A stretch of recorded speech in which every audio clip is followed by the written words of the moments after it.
लगातार न्यूज 18 इस वक्त की सबसे अहम और बड़ी खबर पर बना हुआ है। पेपर लीक के बाद छात्रों में गुस्सा काफी बढ़ गया है। गाजियाबाद, वाराणसी में छात्रों ने प्रदर्शन किया है। प्रशासन के खिलाफ छात्रों की नाराजगी देखने को मिली है। नारेबाजी वहां पर हो रही है, नारेबाजी वहां पर शुरू हो गई है प्रशासन के खिलाफ। ये बड़ी खबर, गाजियाबाद और वाराणसी में छात्र वहां पर प्रदर्शन कर रहे हैं। पेपर लीक के बाद छात्रों में काफी गुस्सा है। गाजियाबाद और वाराणसी में छात्र प्रदर्शन कर रहे हैं। इस वक्त की बड़ी खबर, प्रशासन के खिलाफ छात्रों की नारेबाजी वहां पर शुरू हो गई है। तस्वीरें हमारे पास आ रही है। ये तस्वीरें इस वक्त हम आपकी स्क्रीन पर दिखा रहे हैं। छात्र किस तरीके से गुस्से में आ गए हैं। पेपर लीक की घटना के बाद छात्रों का आक्रोश देखने को मिल रहा है। छात्र गुस्से में हैं और प्रशासन के खिलाफ वहां पर नारेबाजी कर रहे हैं। इस वक्त की बड़ी खबर, पुलिस मौके पर पहुंच गई है। पुलिस समझाने का प्रयास कर रही है। पेपर लीक के बाद छात्रों में काफी गुस्सा बढ़ गया है। सड़क पर उतरे हुए हैं छात्र और प्रदर्शन कर रहे हैं। गाजियाबाद, वाराणसी में यह प्रदर्शन किया जा रहा है। प्रशासन के खिलाफ वहां पर नारेबाजी हो रही है। तो पेपर लीक के बाद जो है, जैसे ही छात्रों को इस बात की जानकारी हुई कि माध्यमिक शिक्षा परिषद का अंग्रेजी का पेपर आउट हो गया है, छात्रों में काफी नाराजगी है। 24 जिलों में जहां पर की परीक्षा का पेपर रद्द कर दिया गया है, बाकी के 51 जिलों में परीक्षा का पेपर अभी भी जारी है। लेकिन 24 जिले, जिसमें कि बलिया से बताया जा रहा है कि पेपर आउट हुआ, पेपर लीक हुआ, और उसके बाद बाकी जो 23 जिले थे जिसमें सेम कोड का पेपर वहां पर गया था, वहां की परीक्षा को भी रद्द कर दिया गया। बहरहाल छात्र जो है सड़कों पर उतरे हैं। गाजियाबाद और वाराणसी में छात्रों का प्रदर्शन हो रहा है, नारेबाजी उनके द्वारा की गई है। तो ये तस्वीरें इस वक्त हम आपको दिखा रहे हैं, गाजियाबाद और वाराणसी की तस्वीरें। किस तरीके से वहां पर जमकर बवाल हो रहा है, किस तरीके से छात्र जो है सड़कों पर उतर आए हैं और वहां पर नारेबाजी की जा रही है। ये तस्वीरें इस वक्त आपकी स्क्रीन पर है। अब सबसे बड़ा सवाल ये है कि आखिर वो कौन लोग हैं जो उत्तर प्रदेश में इस पूरे सिस्टम पर दाग छोड़ रहे हैं, सवालिया निशान खड़ा कर रहे हैं। क्या डीआईओएस बलिया की भूमिका के अलावा और भी कुछ लोग हैं जो कि कहीं ना कहीं इस पूरे पेपर लीक कांड में शामिल रहे हैं, और अब उनका सामने आना बेहद जरूरी है।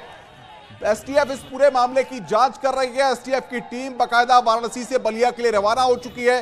कुछ ही मिनटों में यह टीम है वहां पर पहुंचेगी, और उसके बाद वो जो लोग हैं जिन्होंने की पेपर आउट कराया, किस किस की भूमिका रही है। क्योंकि जिस तरीके से एसीएस माध्यमिक शिक्षा आराधना शुक्ला कह रही है कि बकायदा ये पूरा फेयर प्रोसेस होता है, सुरक्षा के कड़े इंतजाम होते हैं, बकायदा कई लेयर की सुरक्षा होती है, उसके बाद ये पेपर कैसे आउट हो गया, ये अपने आप में एक सबसे बड़ा सवाल है। आखिर ये पेपर फिर कैसे आउट हुआ।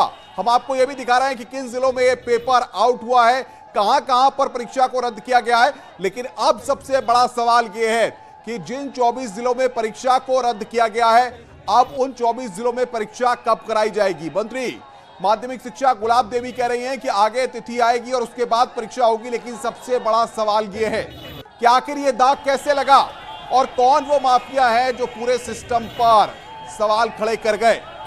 क्योंकि डीआईओएस बलिया पर अभी शुरुआती तौर पर मंत्री ने एक्शन लिया है और उनको सस्पेंड किया गया है। प्राचार्य पर भी कार्रवाई की बात कही गई है। लेकिन छात्रों में आक्रोश है, छात्रों में रोष है। छात्र लगातार इस बात को कह रहे हैं कि आखिर हमारे यहां पेपर आउट हो गया है। छात्र नारेबाजी कर रहे हैं। गाजियाबाद की, वाराणसी की तस्वीरें भी हम लगातार दिखा रहे हैं। अब एसटीएफ इस पूरे मामले की जांच करेगी। आपको पूरी घटना के बारे में हम लगातार बता रहे हैं। न्यूज 18 लगातार बता रहा है कि किस तरीके से अलग अलग जिलों में जो 24 जिले हैं उनकी हम फिगर आउट तस्वीर भी बता रहे हैं आपको। और ये गाजियाबाद और वाराणसी, दो जगहों की ये तस्वीरें इस वक्त आपकी स्क्रीन पर हैं। किस तरह से यहां पर पेपर आउट होने के बाद नारेबाजी की गई, छात्र वहां पर किस तरीके से हंगामा किए, ये दो तस्वीरें आप देख सकते हैं। इन 24 जिलों में परीक्षा रद्द हुई है। इन 24 जिलों की लिस्ट हम लगातार स्क्रीन पर आपको दिखा रहे हैं। पेपर लीक कांड पर मंत्री गुलाब देवी का भी बयान सामने आया कि मामले की जांच की जा रही है, और साथ ही साथ उत्तर प्रदेश के मुख्यमंत्री ने साफ तौर पर कह दिया है कि दोषियों को किसी भी कीमत पर बख्शा नहीं जाएगा। इसी से आप अंदाजा लगा सकते हैं कि आखिर कितनी गंभीरता अब सरकार बदल रही है इस पूरे मामले पर। लेकिन सबसे बड़ी बात यह है कि आखिर पेपर हमारे पास न्यूज 18 के लखनऊ स्टूडियो में अनामिका सिंह हमारी संवाददाता, और पेपर लीक कांड को लेकर थोड़ी देर में लखनऊ में प्रेस कॉन्फ्रेंस होने जा रही है। ये एक बड़ी अपडेट हम आपको दे रहे हैं। पेपर लीक मामले में अब थोड़ी देर में प्रेस कॉन्फ्रेंस, लखनऊ में थोड़ी देर बाद प्रेस कॉन्फ्रेंस होने वाली है।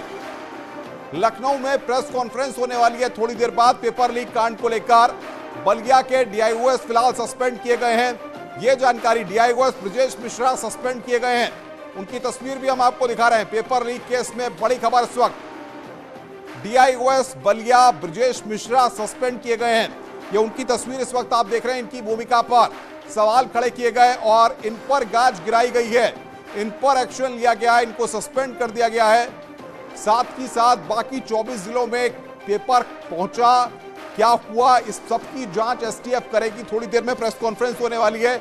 अब देखना ये होगा कि प्रेस कॉन्फ्रेंस में किन किन बातों की जानकारी यहां पर शेयर की जाती है कि आखिर पेपर कब आउट हुआ, कैसे आउट हुआ, कहां तक पहुंचा। और एसटीएफ के पास अभी तक, क्योंकि जो 1 घंटा बीता है, इस 1-1.5-2 घंटे के पीरियड में एसटीएफ के पास क्या इनपुट्स आए हैं, क्योंकि जो जानकारी हमें मिल रही है उसके मुताबिक कई नंबर्स को लगाया गया है लिस्निंग पर। कई नंबर्स को सर्विलांस की मदद से ट्रेस किया जा रहा है ताकि उन माफियाओं तक पहुंचा जा सके जिन्होंने की बलिया में माध्यमिक शिक्षा परिषद की अंग्रेजी की परीक्षा का पेपर आउट कराया। इधर इस पूरे मामले पर सियासत भी जोरों पर हो रही है। अखिलेश यादव ने ट्वीट करके सरकार पर सवाल खड़े किए हैं और कहा है कि पेपर लीक